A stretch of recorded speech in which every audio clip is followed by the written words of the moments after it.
أعوذ بالله من الشيطان الرجيم. بسم الله الرحمن الرحيم. الحمد لله الذي أنزل على عبده الكتاب ولم يجعل له عوجا قيما لينذر بأسا شديدا من لدنه ويبشر المؤمنين الذين يعملون الصالحات أن لهم أجرا حسنا ماكثين فيه أبدا وينذر الذين قالوا اتخذ الله ولدا ما لهم به من علم ولا لآبائهم كبرت كلمة تخرج من أفواههم إن يقولون إلا كذبا فلعلك باخع نفسك على آثارهم إن لم يؤمنوا بهذا الحديث أسفا إنا جعلنا ما على الأرض زينة لها لنبلوهم أيهم أحسن عملا وإنا لجاعلون ما عليها صعيدا جرزا أم حسبت أن أصحاب الكهف والرقيم كانوا من آياتنا عجبا إذ أوى الفتية إلى الكهف فقالوا ربنا آتنا من لدنك رحمة وهيئ لنا من أمرنا رشدا فضربنا على آذانهم في الكهف سنين عددا ثم بعثناهم لنعلم أي الحزبين أحصى لما لبثوا أمدا نحن نقص عليك نبأهم بالحق إنهم فتية آمنوا بربهم وزدناهم هدى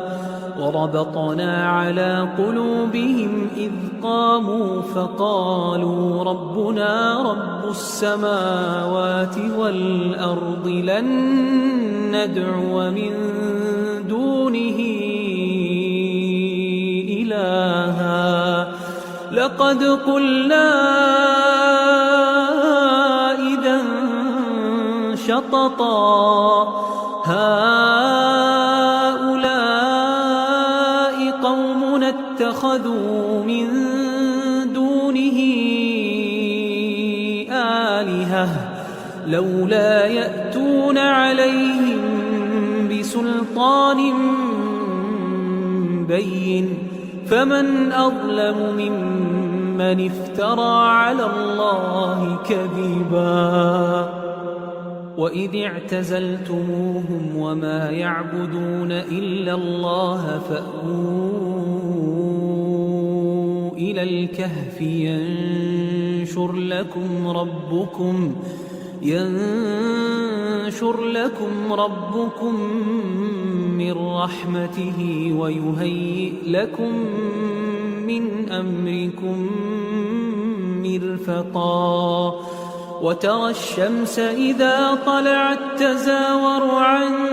كهفهم ذات اليمين وإذا غربت تقرضهم ذات الشمال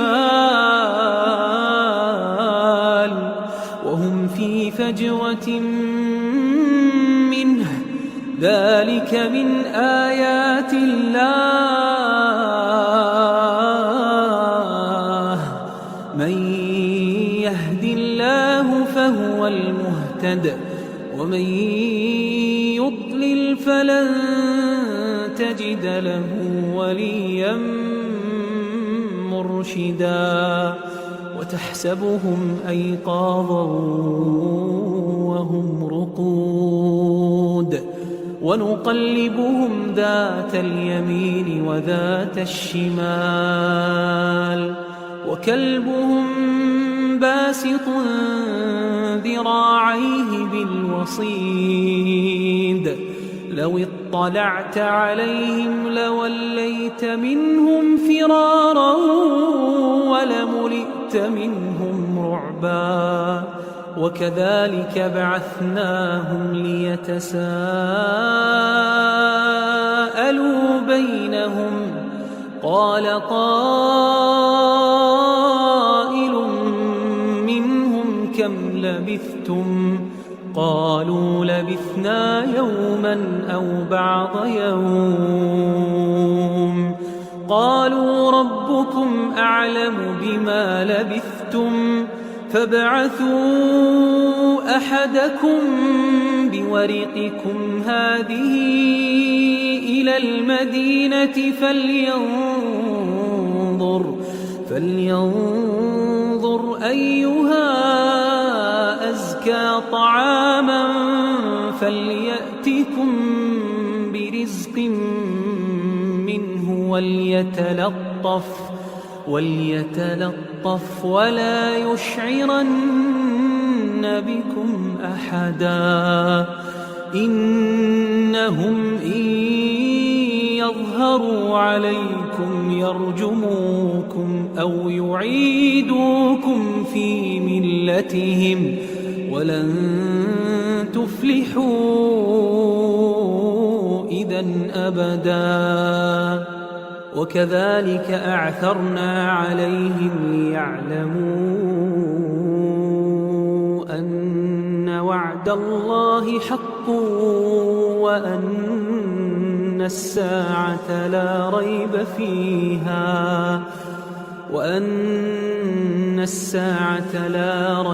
فيها إذ يتنازعون بينهم أمرهم فقالوا ابنوا عليهم بنيانا ربهم أعلم بهم قال الذين غلبوا على أمرهم لنتخذن عليهم مسجدا سيقولون ثلاثة رابعهم كلبهم ويقولون خمسة سادسهم كلبهم رجما بالغيب ويقولون سبعة وثامنهم كلبهم قل ربي أعلم بعدتهم ما يعلمهم إلا قليل فلا تمار فيهم إلا مراء ظاهرا ولا تستفت فيهم منهم أحدا ولا تقولن لشيء إني فاعل ذلك غدا إلا أن يشاء الله واذكر ربك إذا نسيت وقل عسى أن يهديني ربي لأقرب من هذا رشدا ولبثوا في كهفهم 300 سنين وازدادوا 9 قل الله أعلم بما لبثوا له غيب السماوات والأرض أبصر به وأسمع ما لهم من دونه من ولي ولا يشرك في حكمه أحدا واتل ما أوحي إليك من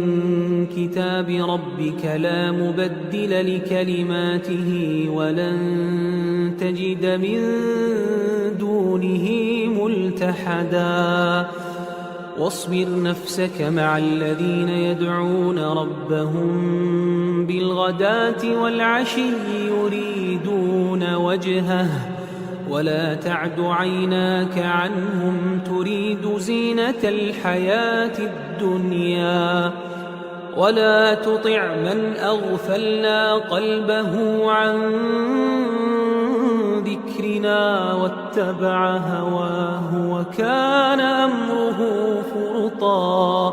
وقل الحق من ربكم فمن شاء فليؤمن ومن شاء فليكفر إنا أعتدنا للظالمين نارا أحاط بهم سرادقها وإن يستغيثوا يغاثوا بماء كالمهل يشوي الوجوه بئس الشراب وساءت مرتفقا إن الذين آمنوا وعملوا الصالحات إنا لا نضيع أجر من أحسن عملا أولئك لهم جنات عدن تجري من تحتهم الأنهار يحلون فيها من أساور من ذهب ويلبسون ثيابا خضرا من سندس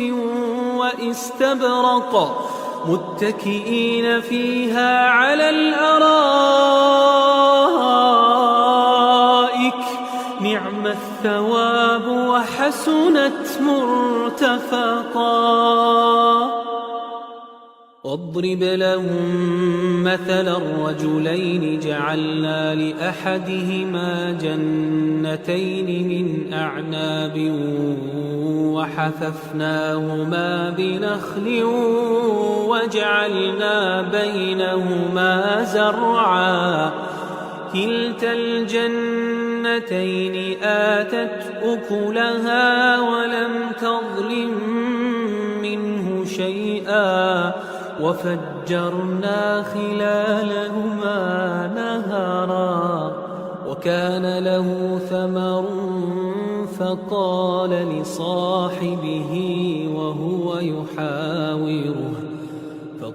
لصاحبه وهو يحاوره أنا أكثر منك مالا وأعز نفرا ودخل جنته وهو ظالم لنفسه قال ما أظن أن تبيد هذه أبدا وما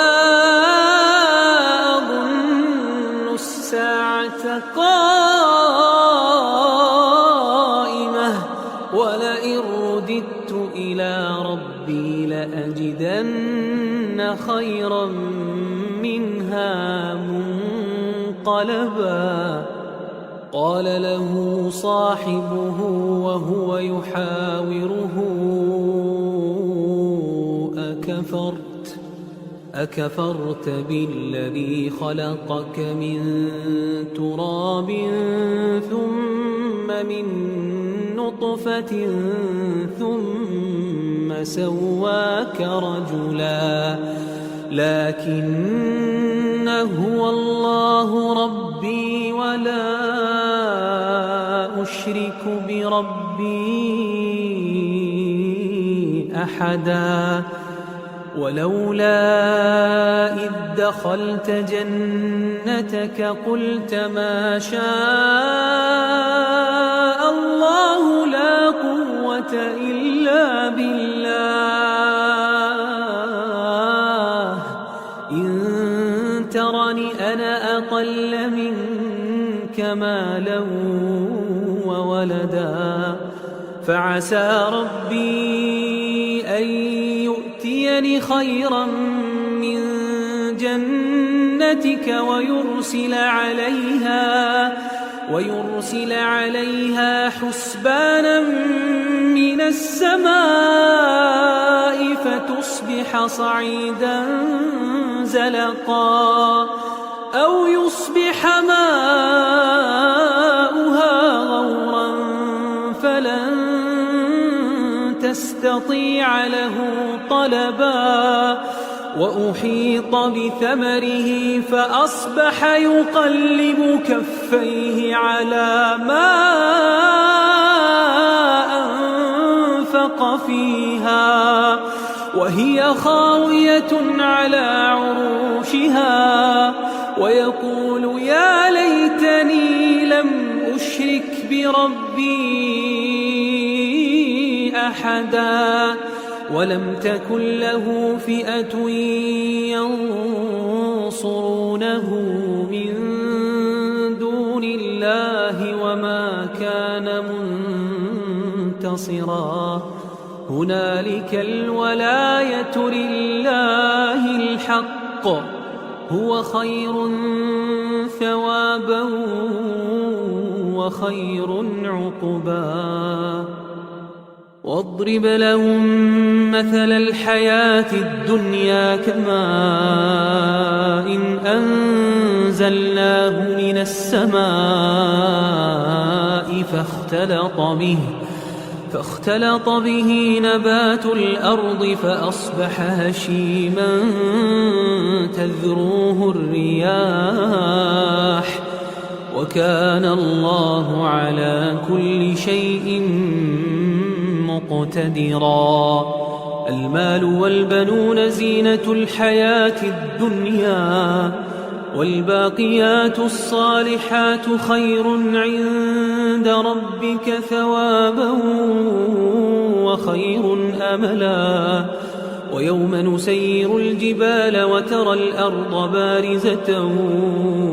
وحشرناهم فلم نغادر منهم أحدا وعرضوا على ربك صفا لقد جئتمونا كما خلقناكم أول مرة بل زعمتم أن لن نجعل لكم موعدا ووضع الكتاب فترى المجرمين مشفقين مما فيه ويقولون يا ويلتنا ما لهذا الكتاب لا يغادر صغيرة ولا كبيرة إلا أحصاها ووجدوا ما عملوا حاضرا ولا يظلم ربك أحدا وإذ قلنا للملائكة اسجدوا لآدم فسجدوا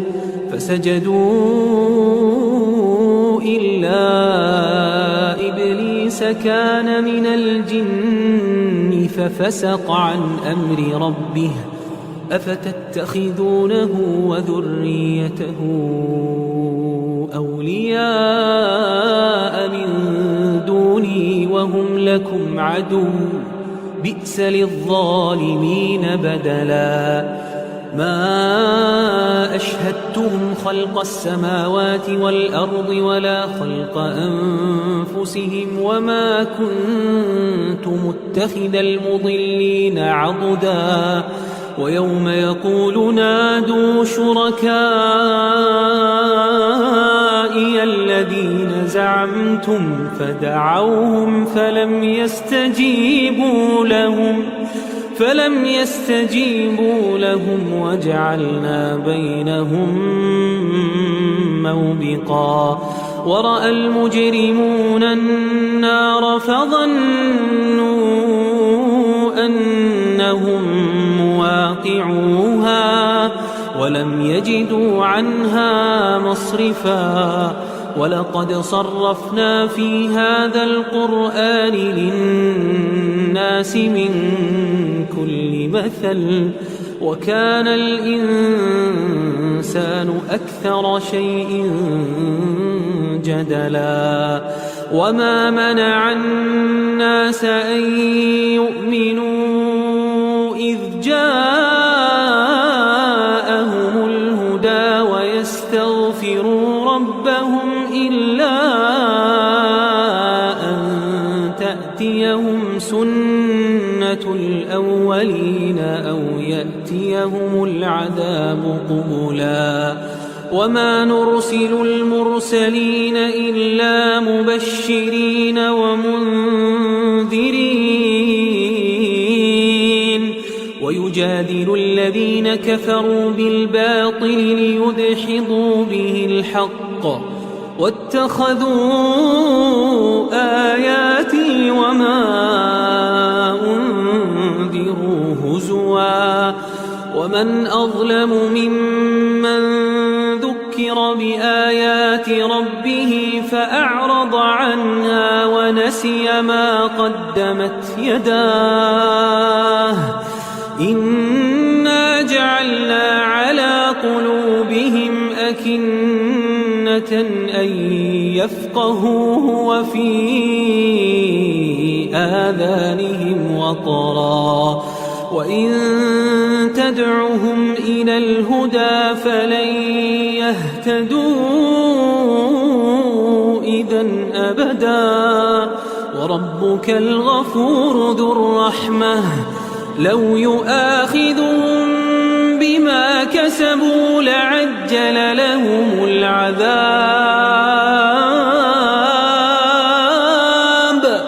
بل لهم موعد لن يجدوا من دونه موئلا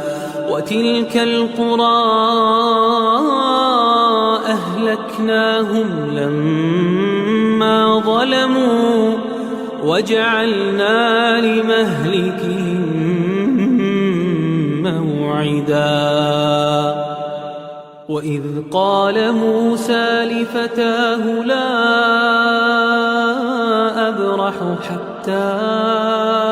أبلغ مجمع البحرين أو أمضي حقبا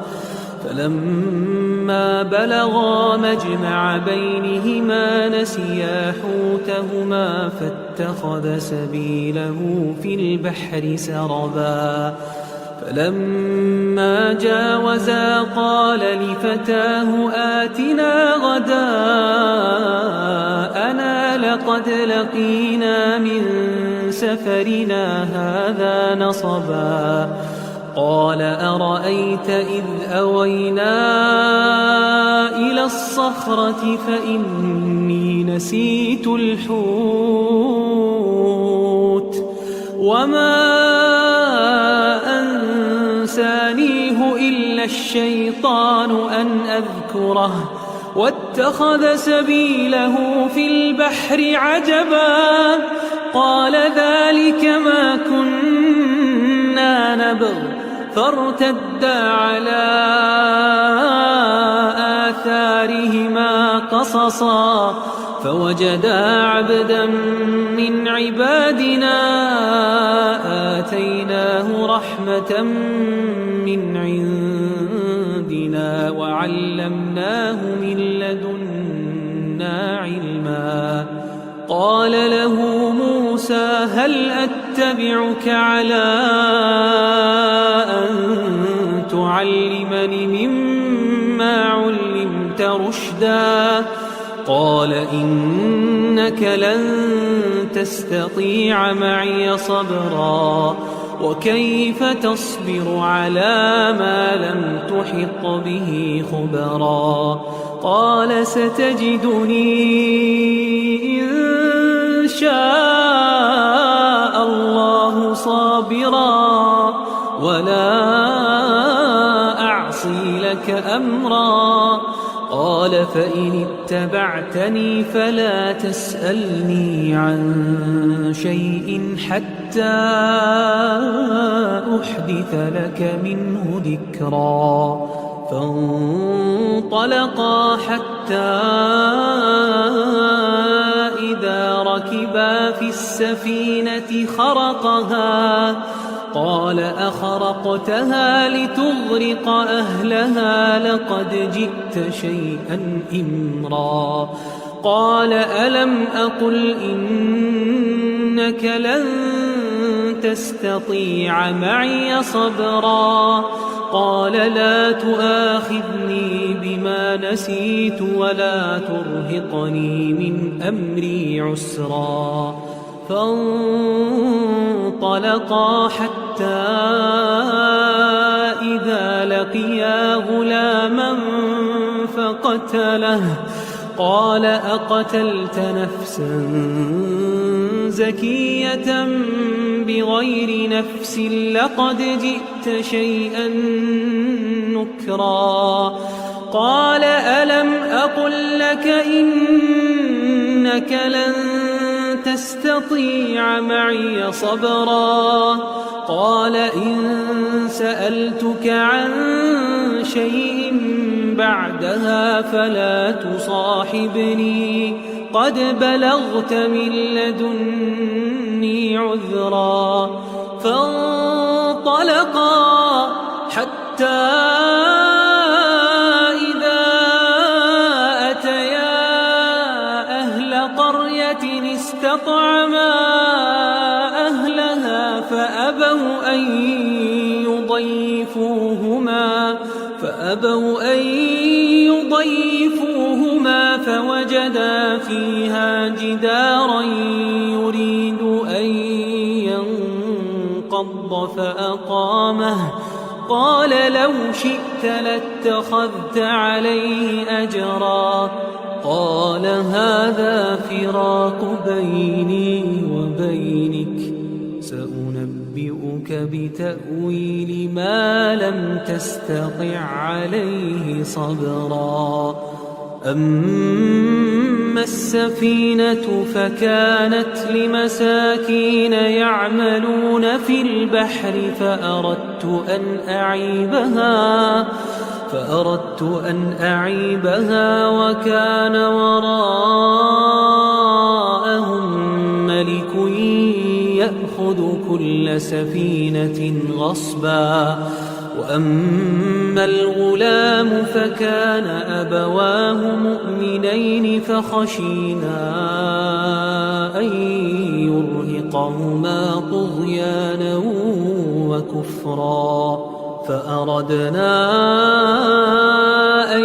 يبدلهما ربهما خيرا منه زكاة وأقرب رحما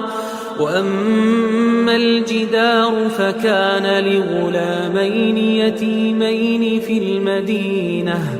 وكان تحته كنز لهما وكان أبوهما صالحا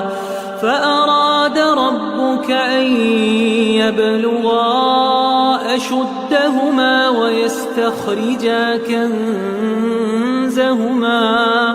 ويستخرجا كنزهما رحمة من ربك وما فعلته عن أمري ذلك تأويل ما لم تسطع عليه صبرا ويسألونك عن ذي القرنين قل سأتلو عليكم منه ذكرا إنا مكنا له في الأرض وآتيناه من كل شيء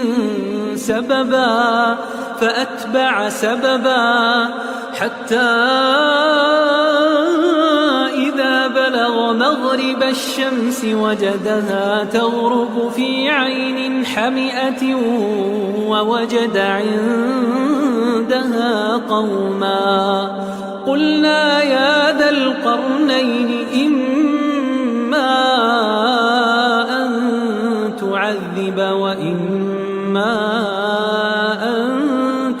نتخذ فيهم حسنا. قال أما من ظلم فسوف نعذبه ثم يرد إلى ربه فيعذبه عذابا نكرا. وأما من آمن وعمل صالحا فله جزاء الحسنى وسنقول له من أمرنا يسرا. ثم أتبع سببا حتى إذا بلغ مطلع الشمس وجدها تطلع على قوم لم نجعل لهم من دونها سترا. كذلك وقد أحطنا بما لديه خبرا. ثم أتبع سببا حتى إذا بلغ بين السدين وجد من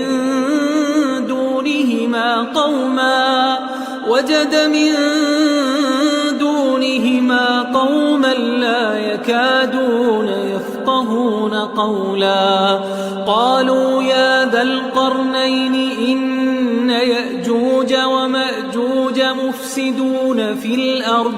فهل نجعل لك خرجا على أن تجعل بيننا وبينهم سدا. قال ما مكني فيه ربي خير فأعينوني بقوة أجعل بينكم وبينهم ردما. آتوني زبر الحديد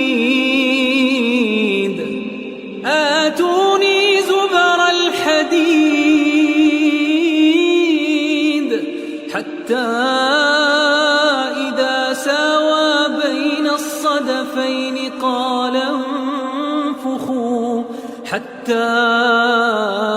إذا جعله نارا قال آتوني أفرغ عليه قطرا. فما استطاعوا أن يظهروه وما استطاعوا له نقبا. قال هذا رحمة من ربي فإذا جاء وعد ربي جعله دكا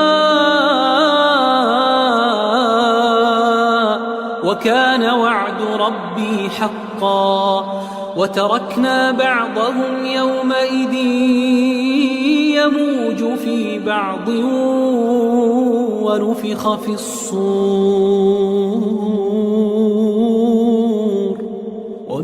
في الصور فجمعناهم جمعا. وعرضنا جهنم يومئذ للكافرين عرضا. الذين كانت أعينهم في غطاء عن ذكري وكانوا لا يستطيعون سمعا. أفحسب الذين كفروا أن يتخذوا عبادي من دوني أولياء إنا أعتدنا جهنم للكافرين نزلا. قل هل ننبئكم بالأخسرين أعمالا الذين ضل سعيهم في الحياة الدنيا